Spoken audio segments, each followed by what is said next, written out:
European Foundation for Democracy. We're a policy institute based in Brussels, and we have for the last 10 years worked with many individuals from very diverse backgrounds, academic, media, professional, etc., etc.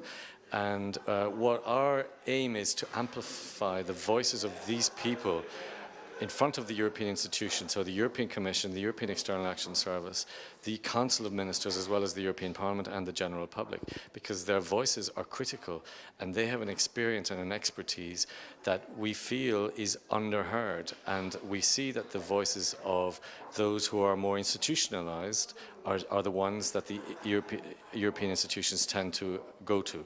So every effort we make is to introduce people like Karima, Bennoune and Elham, Manea to the European Union audiences that need to hear their voices.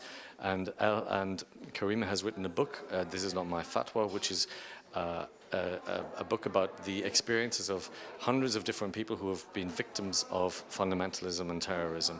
And that needs to be heard much more broadly amongst the European Union decision makers and EU decision makers. So we would encourage the European Union to support the work that we do, because at the moment they don't support it at all. We don't get any money from the European institutions. We bring these speakers to Brussels on a very regular basis at our expense. And as one of the individuals said to me today, one of the few organizations that doesn't get any money from the European Union. So thank you very much. And so I'm engaging. When I was campaigning to win the election, I was engaging greatly with that population, and I continue to engage with them in a very deep way. The diverse faiths within the city, and keeps me in touch with those communities and their everyday problems. I was very grateful to the European Foundation for Democracy for inviting me and Dr. Elham Manea from the University of Zurich to come and speak, to give a critical point of view, to discuss the problem of, as I call it, Muslim fundamentalism, as Dr. Manea calls it, Islamism, and the relationship to terrorism and radicalization. And in my case, specifically to talk about Muslims and people of Muslim heritage working against fundamentalism and terrorism. And unfortunately, is not voices like ours, which are very often heard in the European or American context. And we have to change that. There are so many people of Muslim heritage and Muslims across the regions in North and West Africa, in the Middle East, in South Asia, who are working against the fundamentalists, who are working against terrorism, who are protesting, who are writing and speaking out against these phenomena, which are posing such grave threats to our regions. And yet those people are not the ones who are given the microphone. So I was very grateful to have that opportunity. As to the second question about the United States, what I always say is that all countries have their positive side and their negative side. And when you live in a democracy like the United States, you have an obligation to work to enhance the positive side and to work to change the things which are negative. I think the United States can play a very important role in the struggle against terrorism and extremism. But of course, that must be both an efficient struggle, but also a just struggle, a struggle which does not produce violations of human rights, such as the torture that we have seen in the past of detainees in the context of the war on terror, which not only is a violation of fundamental principles of human rights, but also is a terrible strategic error.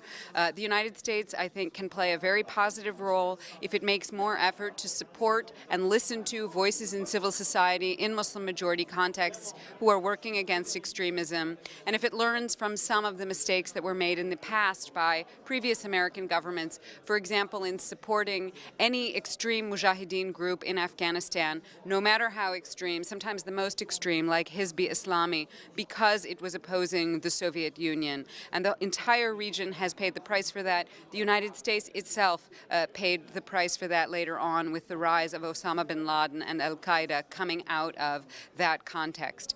So I believe that both Europe and the United States can play a positive role, but living in democracies, we all have the obligation to work to make sure that that occurs. Thank you. I think it's very important that our voices will be heard, that it will become clear that within Islamic Arabic states and within citizens and migrants in European countries of Islamic heritage, that there are voices calling for a coherent strategy against radicalizations.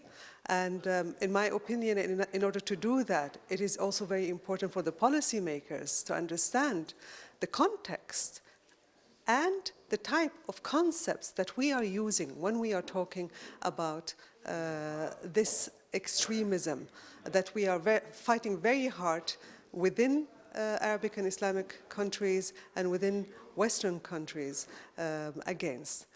Fighting against them also requires that we understand that the majority of those falling as victims are usually coming from Islamic countries, and from that perspective, please listen to the voices coming from within. Listen to them, because one realizes their voices are very absent in this struggle, which is a struggle, in fact. Yes, originally from Yemen, but I'm also Swiss.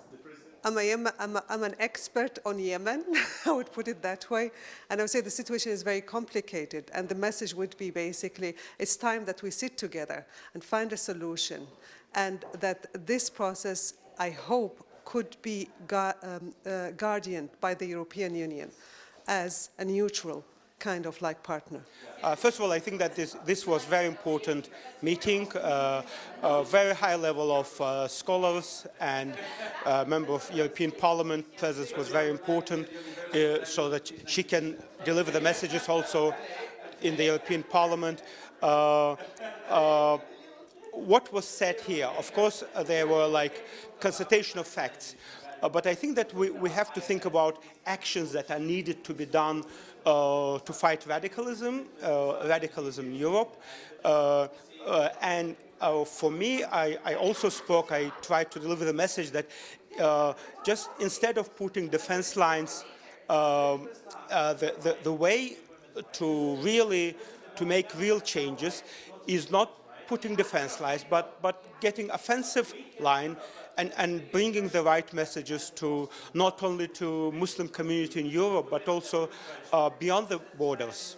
I said that when we speak about European Muslims living in Europe, the polls show, fortunately, that many of them, they identify themselves, first of all, like citizens of their countries where they live. So most of them, when you ask a Muslim guy on the street in Brussels or in Germany, he firstly says that I am a French citizen, I am a German citizen, I am a Belgian citizen. Then when you say, well, where are you from, your origins, he says that I am from Morocco, from Istanbul, from Turkey. And then it comes Muslim identity, which is very important, in fact. But we have to develop in Muslim communities here, first of all, their citizenship values, which are very important. And through citizenship, to deliver the messages to the different communities.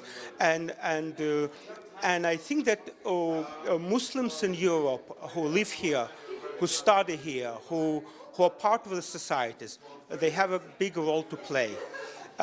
We have to work together to speak out, and to speak out in the conferences like this, to attend the meetings and to be proactive rather than just to be listeners. For young people is to be active citizens of the communities here.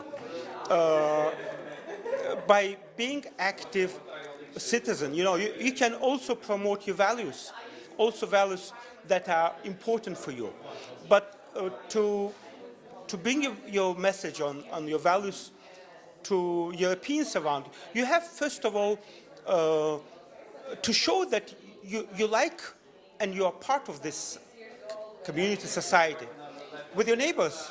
If you have a Belgian or Flemish neighbor who don't know you, you have to go to them. And they are, when they know your culture, when they know you, they look different on you.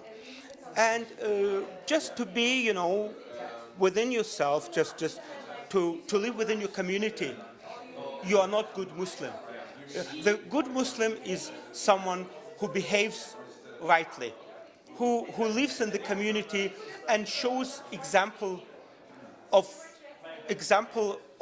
by his behavior, by his deeds. And this is what we have to do. You know, every individual is different. You know, you are different, I am different. We are all, God has created us different so that to judge us afterwards. The real message is that our beauty isn't being different.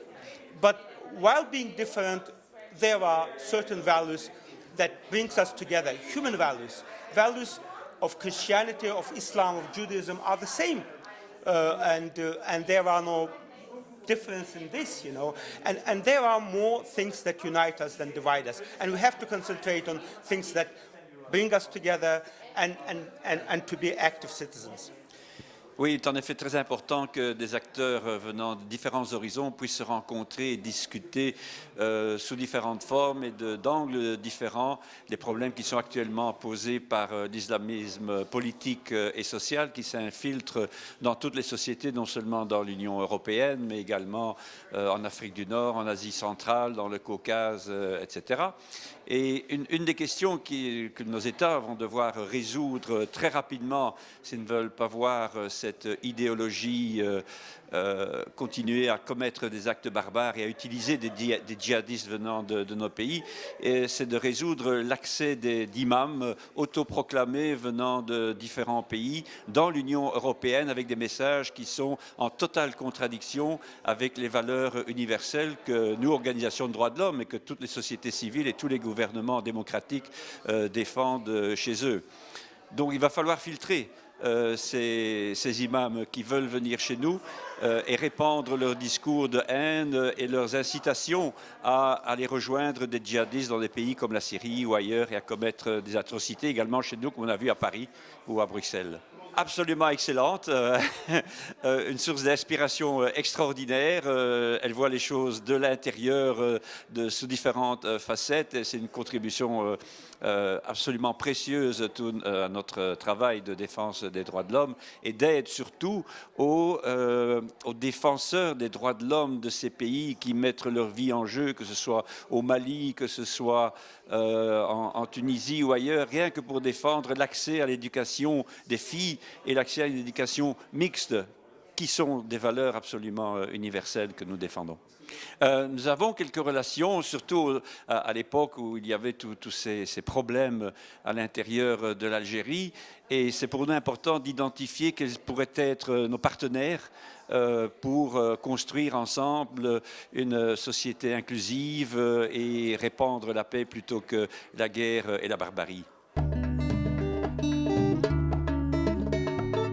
ريحة وسمع لي خزر في قعدات طويلة وتمتع بيا بالنظر تشوف ناس كثيرة فيا لغتنا تنهدر باللهجة الجميلة معايا يزهى الصغر والكبار في عائلات كبيرة في البلد ولا في الغربة البعد اللي ما هو سبة في البلد ولا في الغربة البعد اللي ما هو سبة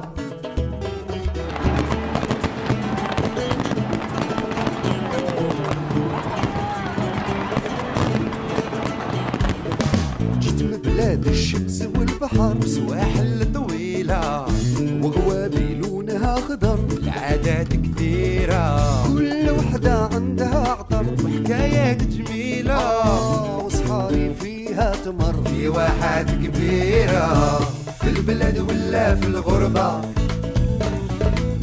الوعد اللي ما هو سبة في البلد ولا في الغربة البعد اللي ما هو سبة ما هو سبة البعد اللي ما هو سبة برتفي